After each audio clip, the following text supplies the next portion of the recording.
अल्हम्दुलिल्लाह वस्सलातु वस्सलामु अला रसूलिल्लाह व बाद। आज हम एक हदीस देखेंगे जिसमें मिसवाक का जिक्र है और फिर बात करेंगे रोज़े की हालत में मिसवाक के मसाइल पर। आइए हदीस देखते हैं। अन आयशा रज़ियल्लाहु अन्हा अन रसूलुल्लाह सल्लल्लाहु अलैहि वसल्लम क़ाल लौला अन अशुक़्क़ अला उम्मती लअमरतुहुम मअल वुदूइ बिस्सिवाक इंद कुल्लि सलातिन, रवाहु इब्न हिब्बान। ये इब्न हिब्बान रहमुल्लाह की रवायत है। सही इब्न हिब्बान हदीस नंबर 1066, शेख अलबानी के तालिकात वाला जो नुस्खा है उसका हवाला है, हदीस नंबर 1066। तर्जमा देखें।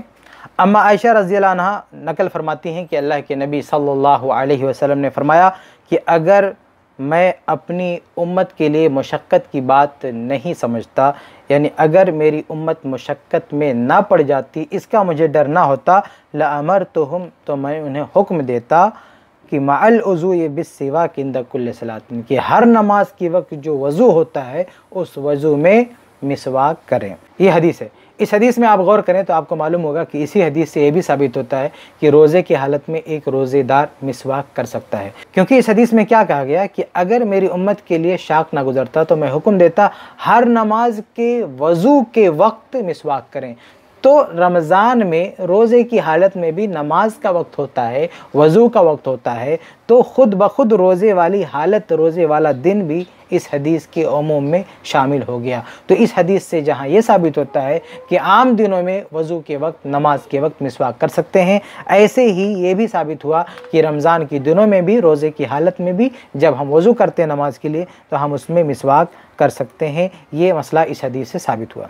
वाज़ह है कि इस बारे में कुछ सरीह रिवायतें भी हैं। मसलन सुनन तिरमिज़ी की रवायत है, साहबी कहते हैं कि मैंने अल्लाह के नबी सल्लल्लाहु अलैहि वसल्लम को रोज़े की हालत में मिसवाक करते हुए इतनी बार देखा कि शुमार नहीं कर सकता। तो ये रवायत क्या है? ज़ईफ़ है, लेकिन यह मसला सही हदीस से अपनी जगह पर साबित है, जैसा कि मैंने आपके सामने वाज़ेह किया। अब आइए रोज़े की हालत में मिसवाक से मुतल्लिक़ कुछ गलत फहमियाँ हैं, उनका इज़ाला मैं आपके सामने रख दूँ। मसलन कुछ लोग कहते हैं कि रोज़े की हालत में ताज़ा मिसवाक नहीं इस्तेमाल किया जा सकता, बल्कि जो सूखा मिसवाक है, पुराना मिसवाक है, वही कर सकते हैं। लेकिन ये बात गलत है, बेबुनियाद, इसकी कोई दलील नहीं है। हो सकता है कुछ लोग ये समझते हो कि जो ताज़ा मिसवाक होता है उसे अगर मुंह में रखा जाए तो उसका जायका महसूस होता है, लेकिन इन्हें मालूम होना चाहिए कि इससे रोज़ा नहीं टूटता है, बल्कि अब्दुल्लाह इब्न अब्बास रज़ियल्लाहु अन्हु का असर कई कुतुब में सही सनद से मरवी है। इमाम बुखारी रहमतुल्लाह ने भी उसको सही बुखारी में नकल फरमाया है। वो फरमाते हैं कि इसमें कोई हरज नहीं है कि आदमी खाने वगैरह को चखे, तो अगर ज़रूरत पड़ती है, ज़रूरत महसूस होती है, कोई खाना बनाने वाला हो तो उसको शदीद ज़रूरत हो मालूम करने की कि नमक वगैरह है कि नहीं, तो वो अगर खाने को मुंह पे रख के चखता है ज़रूरत के वक्त, तो इससे रोज़ा नहीं टूटता है, ये जायज़ है। तो मिसवाक भी एक बहुत अहम ज़रूरत है, उसके ताल्लुक से बहुत सारी रवायत हैं, बल्कि जो रवायत आपके सामने शुरू में पेश की गई उसमें क्या है कि अगर मेरी उम्मत पर शाक ना गुजरता तो हर नमाज के वक्त वज़ू में मिसवाक का हुक्म देता। इससे बड़ी बात क्या हो सकती है? यानी मिसवाक हमारे लिए कितनी ज़रूरी चीज़ है, आप इसको समझें। तो इस ज़रूरत को पूरी करते हुए अगर उसका जायका महसूस हो रहा तो उससे कोई हरज की बात नहीं, उससे रोज़े पे कोई फ़र्क पड़ने वाला नहीं है। एक बात और वाज़ेह हो जाए कि कुछ लोग रोज़ेदार के लिए मिसवाक की इजाज़त तो देते हैं, लेकिन और जो उसका बदल मार्केट में मौजूद है, टूथपेस्ट वगैरह और जो दूसरे मंजन है, तो कहते हैं कि ये रोज़ेदार नहीं कर सकता। तो मेरे भाइयों, इसकी तफरीक की भी कोई दलील मौजूद नहीं है। नामालूम लोग क्यों कहते हैं कि टूथपेस्ट वगैरह जो आता है मार्केट में उसको नहीं कर सकते। क्यों नहीं कर सकते भाई? उससे क्या हो जाएगा? उससे रोज़ा टूटेगा? बिल्कुल नहीं टूटेगा। अगर आप ये कहते हैं कि उसका जायका महसूस होता है तो फिर आपको मिसवाक को भी मना कर देना चाहिए।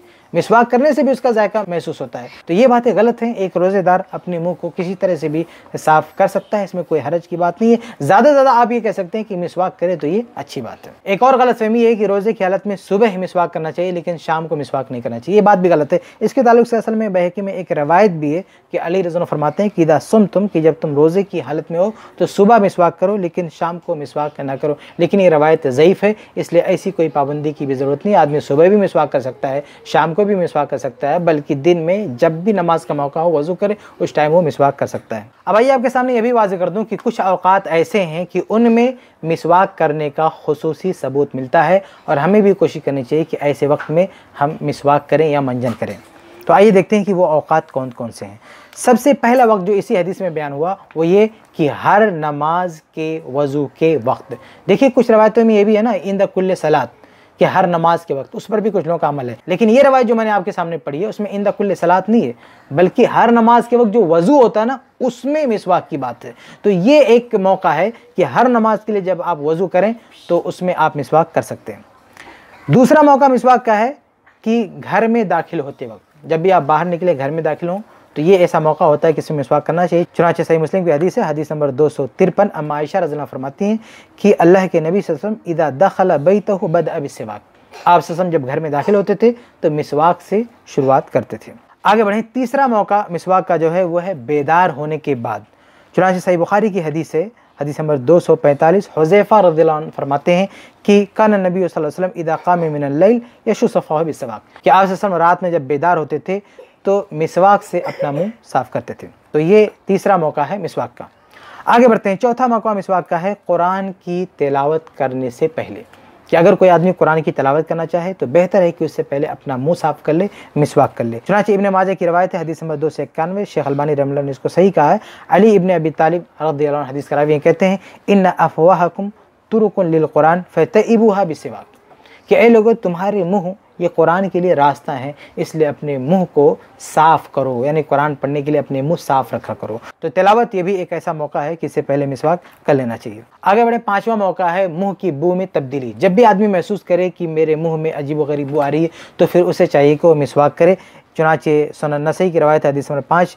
अम्मा आयशा रज़ियल्लाहु अन्हा फरमाती हैं कि अल्लाह के नबी सल्लल्लाहु अलैहि वसल्लम फरमाया अस्सिवाकु मतहरतुल लिल फम, कि मिसवाक ये मुंह को पाक करने का ज़रिया है। तो जब भी ऐसा लगे कि मुंह में गंदी बू आ रही है तो आदमी को मिसवाक कर लेना चाहिए। तो ये चंद ऐसे औकात हैं जिनमें मिसवाक पर खुसूसी तवज्जो दी जा सकती है। बहरहाल आपके सामने मिसवाक से मुतल्लिक कई मसाइल रखे गए। अल्लाह से दुआ कि अल्लाह ताला हम सबको इन पर अमल करने की तौफीक अता फरमाए। आमीन या रब्बल आलमीन।